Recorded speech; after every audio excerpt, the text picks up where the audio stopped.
E o estudo nosso hoje em relação à escatologia e ao final dos tempos é os sinais da segunda vinda de Jesus.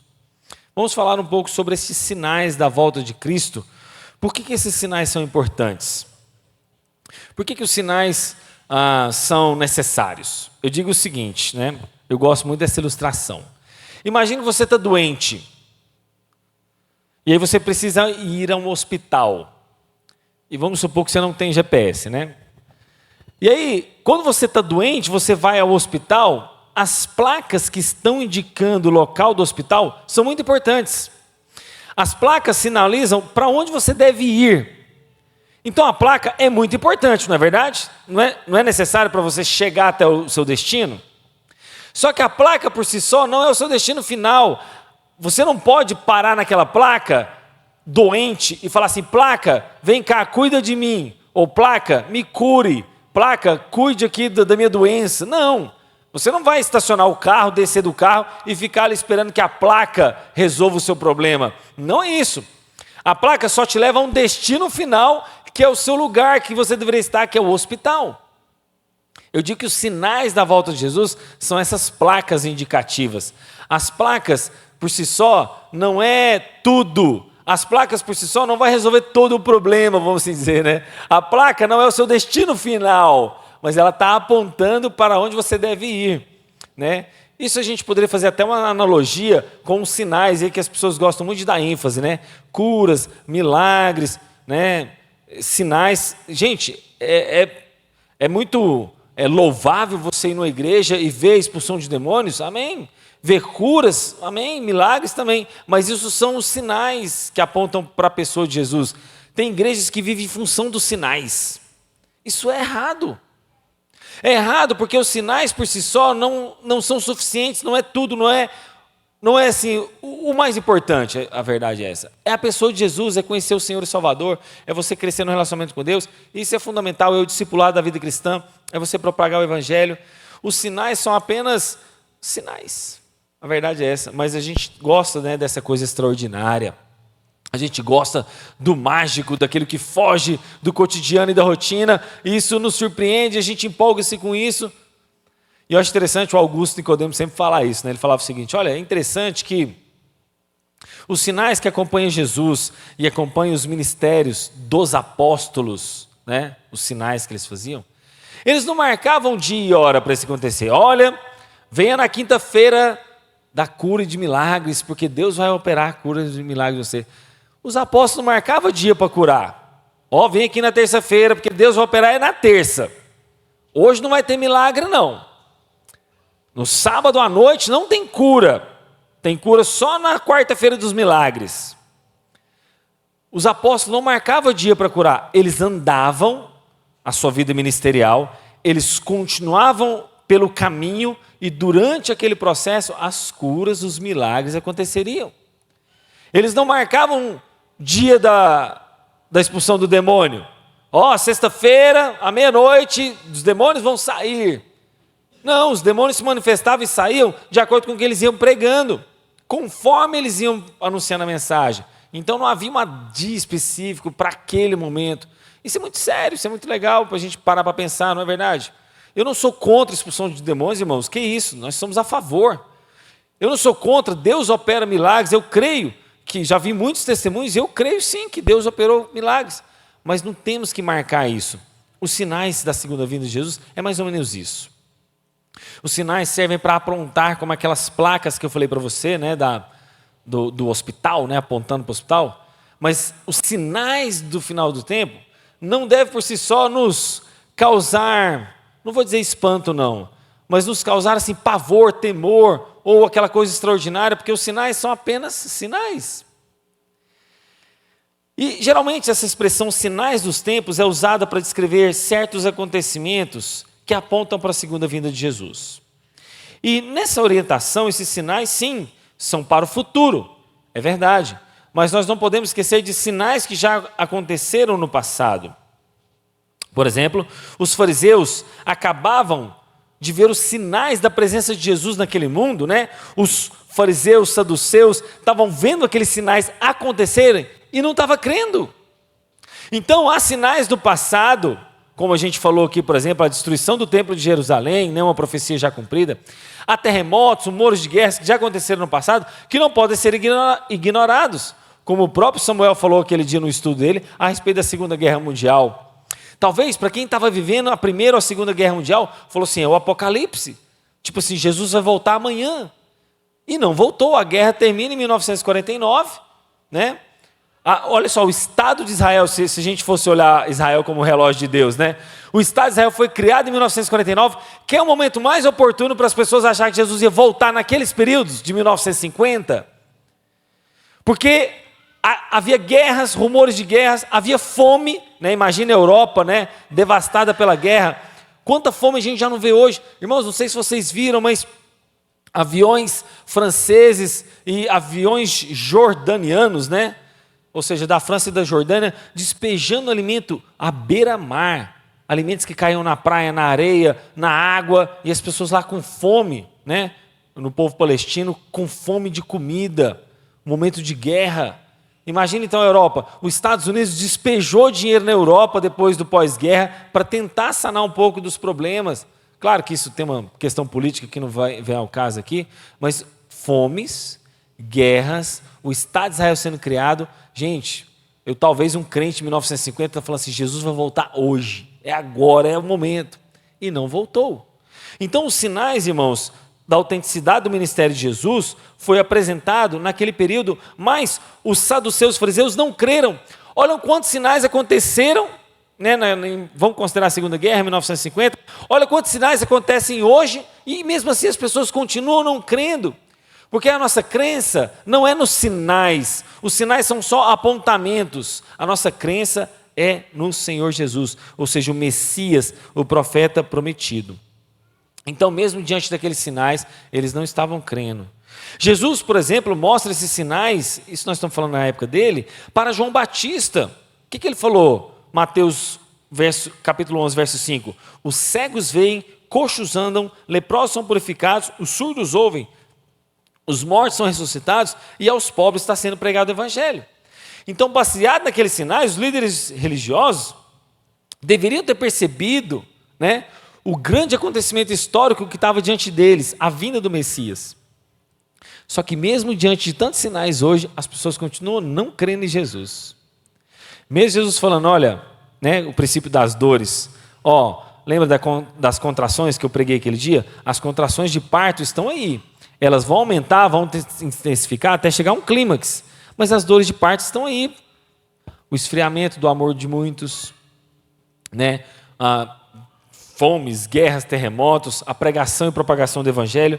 Tudo isso são sinais dos quais Jesus falou e apontava para o futuro.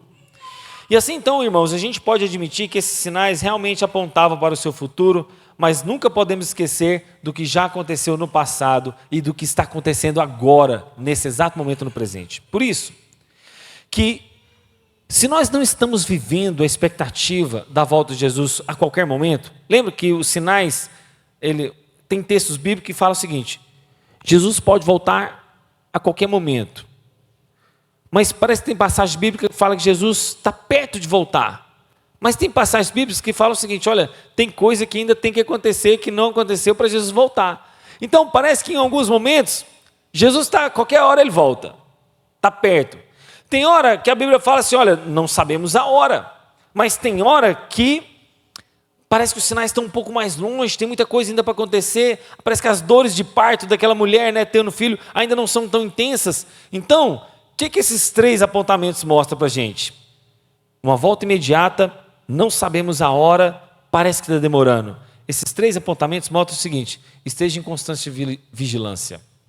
Esteja o tempo todo atento, esteja o tempo todo vigilante, porque se Jesus não voltar cosmicamente, que a gente fala do retorno cósmico para todos, ele pode voltar para mim e para você. Eu e você podemos não amanhecer vivos.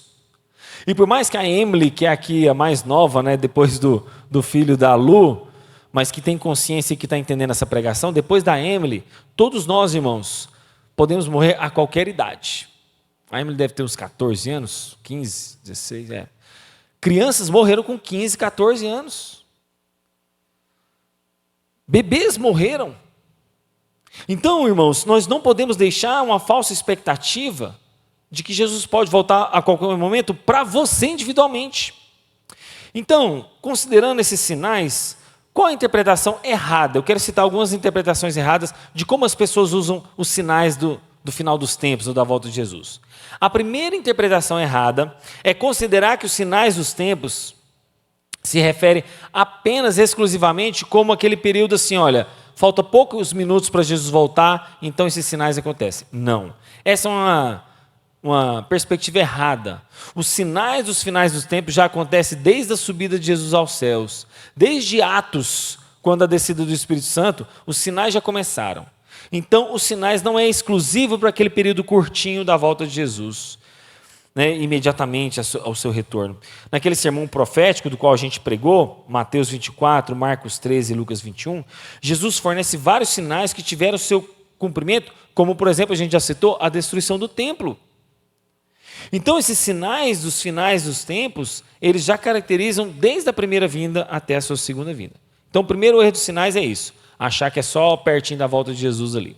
Outra compreensão errada desses sinais, irmãos, é considerá-lo sempre como algo assim, muito catastrófico, muito sobrenatural ou muito espetacular. Vou dar o exemplo do Covid, né? O Covid foi uma coisa assim, entre aspas, espetacular. Foi uma coisa muito extraordinária, muito fora da curva, né? Que aconteceu. Aí quando o Covid aparece, aí que eu vou pensar nos sinais da volta de Jesus. Não, irmãos. Eu já falei para vocês naquele dia, naquela pregação, sobre a fome no mundo. Por que a fome não nos impacta? Se por ano morre 7 milhões de pessoas de fome. Quer dizer, por ano morre o que já morreu de Covid, de pessoas de Covid até o dia de hoje. E só nos espanta o Covid. Só o Covid que é algo catastrófico. E eu estava lendo um dado, irmãos, muito interessante, que ele dizia o seguinte, olha só esse dado. Se você é alguém que tem água encanada em casa, água encanada tratada, se você tem alguma forma de coleta de esgoto, eu sei que algumas casas aqui no Boa Vista ainda tem fossas, né? Mas não tem problema. É uma forma de você não se contaminar, né? Porque tem muitos lugares que o esgoto é a céu aberto. Irmãos, só abrindo um parênteses, né? Para quem vê esse vídeo lá de Belém, eu vou ter que falar isso mesmo. Mas quando eu fui na cidade de Belém, era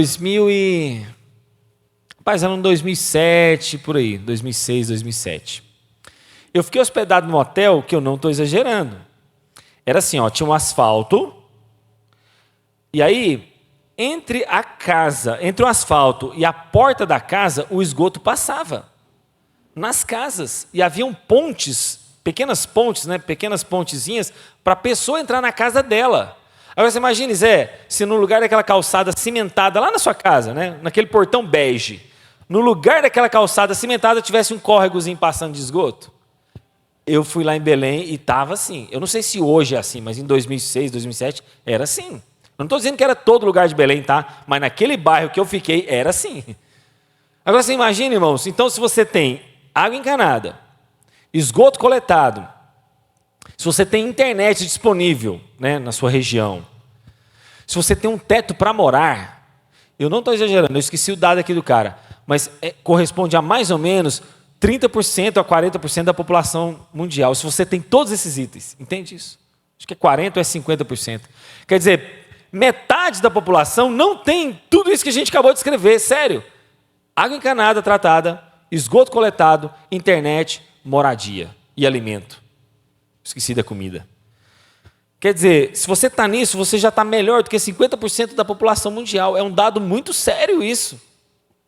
Então, esses sinais anormais, espetaculares, catastróficos, às vezes nos impacta, mas, irmãos, considerar que só isso é o final dos tempos, não é verdade. Os sinais espetaculares estão associados, especialmente, olha só, pasme, com muita coisa vinda do diabo. Olha o texto que diz, por exemplo, abra a palavra de Deus em 2 Tessalonicenses, para você ver que as coisas espetaculares, os sinais espetaculares, não são necessariamente só de Deus, não, tá? 2 Tessalonicenses. E isso vai enganar muitas pessoas, irmãos, esses sinais miraculosos, extraordinários, porque as pessoas ficam só presas a isso. Diz assim, Ora, o aparecimento do iníquo é segundo a eficácia de Satanás, com todo poder, sinais e prodígios, ou seja, da mentira, e com todo engano de injustiça aos que perecem, porque não acolheram o amor da verdade para serem salvos. Ou seja, quando o anticristo aparecer, irmãos, vai ter poder, sinais e prodígios, e vai enganar pessoas. Olha, por exemplo, quando o texto fala em relação ao surgimento da besta, né, em Apocalipse 13. Lá o capítulo é grande, mas ele fala que uma das grandes marcas da grande besta é: opera sinais, de maneira que até fogo dos céus faz descer diante dos homens. Gente, o que você não pensaria de uma coisa sobrenatural dessa? Poxa, isso é de Deus. Está descendo fogo do céu, como aconteceu com Elias. Sei lá, né, os apóstolos, Pedro, João e Tiago, na verdade, pedem para que Jesus desça fogo dos céus e mate os samaritanos. Ou seja, esses sinais e prodígios, ao invés de ser sinais espetaculares vindo da parte de Deus, eles, na verdade, não vieram da parte de Deus. Então, cuidado com sinais só espetaculares demais. Podem ser que eles não procedam da parte de Deus. Uma terceira maneira errada da gente usar os sinais dos finais dos tempos, né, é uma tentativa, meus irmãos, de descrever que uma data, que eu posso falar, da volta de Jesus, tentando marcar isso. Então, o próprio Jesus condenou a tentativa de que, por meio desses sinais, você marque uma data e uma hora do retorno de Jesus.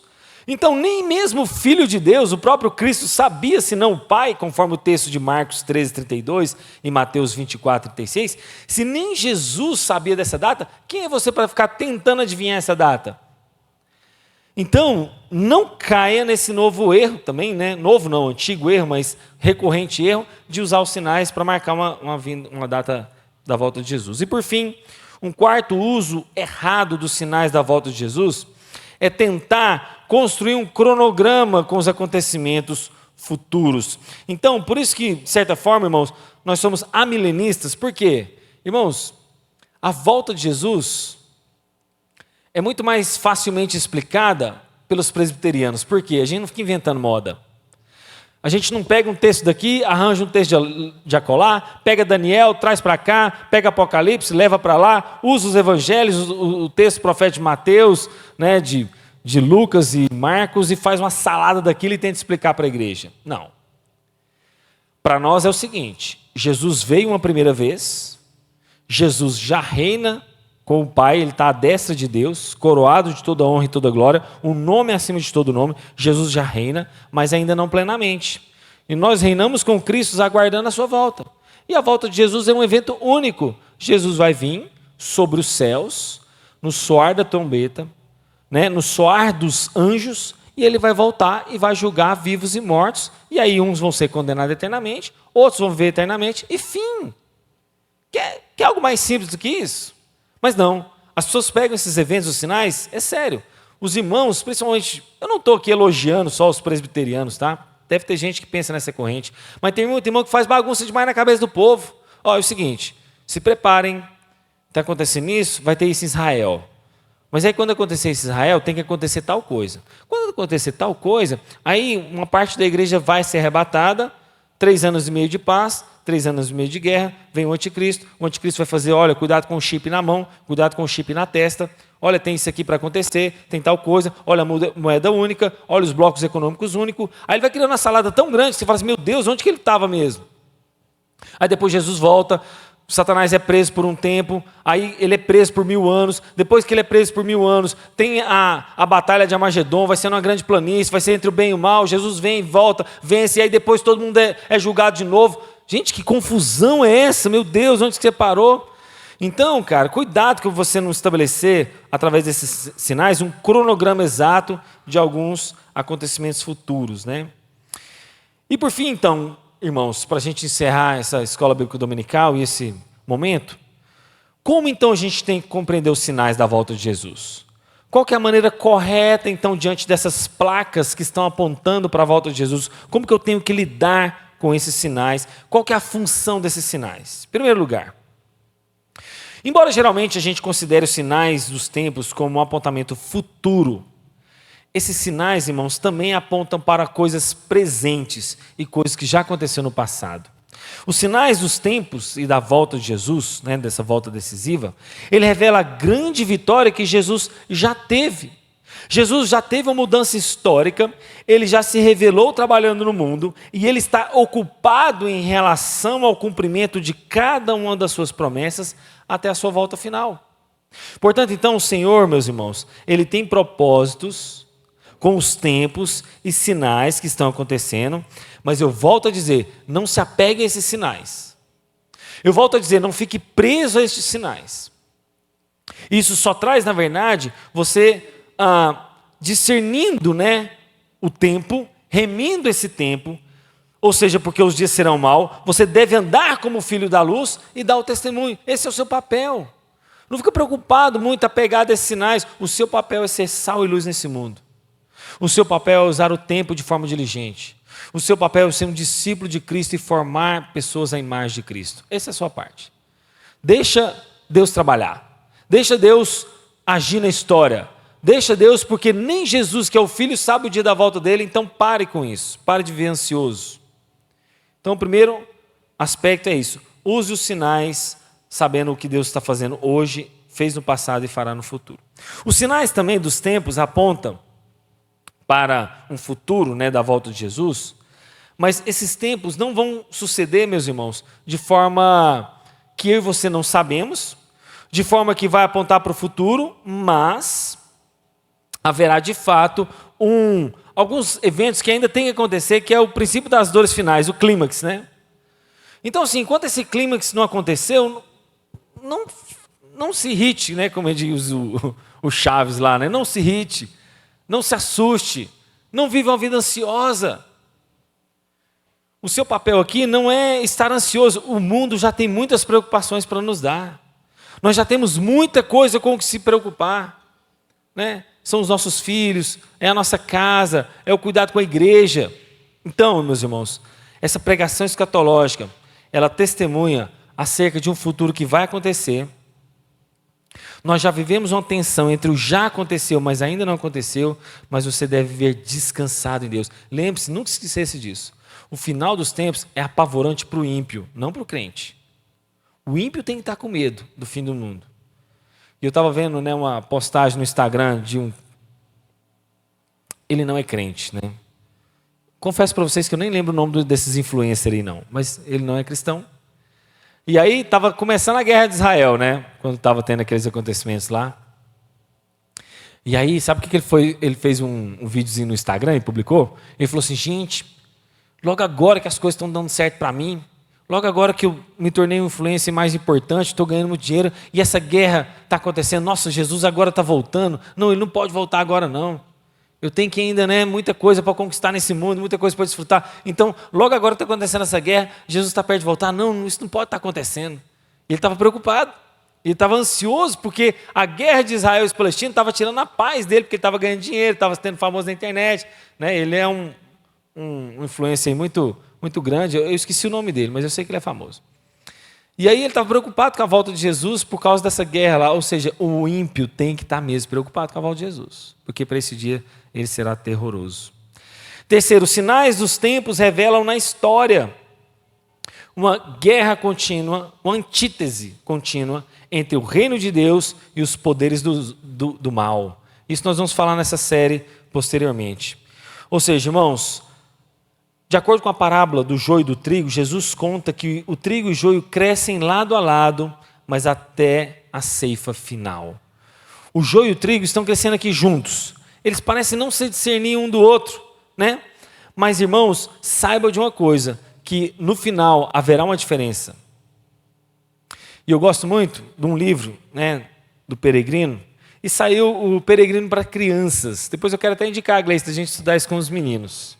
Chama O Pequeno Peregrino. Irmãos, que história que me deu temor. Que história fantástica. E eu vou indicar para os irmãos comprar esse livro. É sério, mesmo os adultos. Chama O Pequeno Peregrino. E ele foi muito condensado, né, baseado no Peregrino, mas ele é muito condensado, bem fininho. E ele, rapidamente, você vê aquela história. E na história do Peregrino, irmãos, mostra aquele pequeno jovem que recebeu um convite de um pombo. Um pombo foi lá e levou o convite para ele. E nesse convite estava escrito: olha, você foi convidado para uma grande festa no rei, no Palácio das Luzes, no alto da montanha, das Montanhas Douradas, uma coisa assim, né? E ele ficou muito lisonjeado com aquele convite, né? Pôs o convite e partiu para a festa. E no meio do caminho, a primeira coisa que ele encontra é uma floresta que falava para ele, para desanimar: não, essa jornada é muito longa. Você é só uma criança, você não vai conseguir chegar até o final. Você é só um menino que está caminhando aí no meio dessa floresta e você está perdido. E aquelas árvores tentavam convencer ele. Então até que ele atravessa a floresta. Estou tentando resumir, né? Ele atravessa a floresta. Chegando lá na frente, ele encontra o raposo. Um grande mentiroso, alguém que tem um grande poder com as palavras, tentando dissuadir ele daquela viagem. Ele fala: olha, muitos morreram no caminho. Não prossiga nessa viagem, porque eu sou raposo, eu sou experiente, eu tenho muitos anos de vida, eu sei o que eu estou te dizendo. Você é um pobre, jovem rapaz, pequeno, inocente, você não sabe, então eu estou te alertando, não prossiga. Mas ele consegue avançar do raposo. Aí por fim não, mas na metade do caminho ele encontra uma casa muito bonita, que é chamada Casa das Vaidades, ou Feira da Vaidade, conforme diz o livro. E lá nessa casa encantada tinha muitos brinquedos. E uma grande mulher muito bem vestida, com muitos brinquedos, oferecia a muitas crianças. E muitas crianças morreram ali porque elas só ficaram encantadas com aqueles brinquedos, não continuaram a viagem. E ele olha aquela casa muito bonita pela janela, ele tem vontade de entrar, mas ele prefere continuar a viagem. E assim vai, irmãos, até que no último estágio é um grande lago. E ao se deparar com aquele lago, ele entra naquela canoa. E ao entrar naquela canoa, ele está remando. E ao remar, ele ouve uma voz suave dizendo assim: não vá, você ainda pode desistir. E ele continua remando, até que surge um grande monstro no lago. E ao surgir aquele grande monstro no lago, ele consegue, pela força sobrenatural lá, vencer aquele monstro, atirando uma pedra nele, e o monstro é afogado. Por fim, ele encontra um viajante, que estava todo machucado, despedaçado. E ele estava ali, por fim, falando assim: você está aqui, eu demorei a chegar, mas estou todo aqui machucado, então vamos juntos. Ele falou assim: nossa, essa viagem foi tão difícil, não sei se vale a pena. E aí o peregrino fala: não, vale a pena. E ele sobe, quando ele chega lá na entrada do palácio, tem um espelho da verdade. E quando ele está no espelho da verdade, entre aspas, a senha. O que é a senha? Se o espelho da verdade refletir a imagem dele, ele pode entrar. E esse companheiro do peregrino que ele encontrou lá no final, à beira do lago, quando ele estava perto de subir, a imagem dele não foi refletida no espelho, então ele não teve a chance de entrar. Ele foi rejeitado. Irmãos, aquilo lá me deu um temor tão grande, lembrou dessa parábola aqui do joio e do trigo, que eu falei assim: Deus, eu quero estar diante do espelho da verdade e eu quero entrar. Me ajude, nos ajude nessa peregrinação do mundo, a gente poder entrar nesse castelo da região dourada, dos grandes palácios celestiais. Irmãos, é isso. Os sinais dos finais dos tempos pede uma decisão nossa.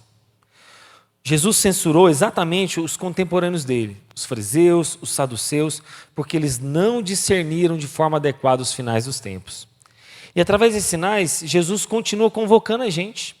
Através desses sinais que já aconteceram no passado, estão acontecendo hoje e ainda vão acontecer: guerras, rumores de guerras, fomes, pestes, o esfriamento do amor de muitos, apostasia. Através desses sinais, Deus continua convocando nós a sermos salvos, nós a sermos convocados. E para o incrédulo que não presta atenção nesses sinais, o dia que vier o juízo vai ser tarde demais prestar atenção nesses sinais. Mas para nós que cremos, vamos ficar atentos, vamos ficar vigilantes e vamos ficar firmes diante de tudo isso que está acontecendo aos nossos olhos. Curva a sua cabeça, vamos orar. Pai, nós estamos aqui diante do Senhor, Pai, temendo ao Senhor. Não nos permita chegar ao final dessa jornada e olhar no espelho da verdade e a imagem não ser refletida ali. Queremos entrar, Deus. Ajuda-nos. Ajuda-nos a atravessar a feira da vaidade. Ajuda-nos a atravessar, ó Deus, os bosques, os raposos da vida. Enfim, Senhor, tudo aquilo que aquela história figurativamente aponta. Nos ajuda, Senhor, que nessa jornada da vida cristã, que não é fácil. O pequeno peregrino, passou por muitas dificuldades. muitos desafios, e a vida cristã é isso mesmo. Não há como fugir. Jesus não prometeu uma vida fácil, Jesus não prometeu um caminho linear, Jesus não prometeu uma estrada tranquila, mas Ele prometeu, como a gente cantou aqui, estar conosco até o fim. Então, pelo poder da força de Jesus, por Ele pegar na nossa mão, é que nós vamos chegar até o final. Então, Deus, agarre na mão de cada um de nós, não nos solte, que nós possamos ser conduzidos pelo Senhor até essa jornada final, então virá o fim. E assim nós oramos em nome de Jesus. Amém.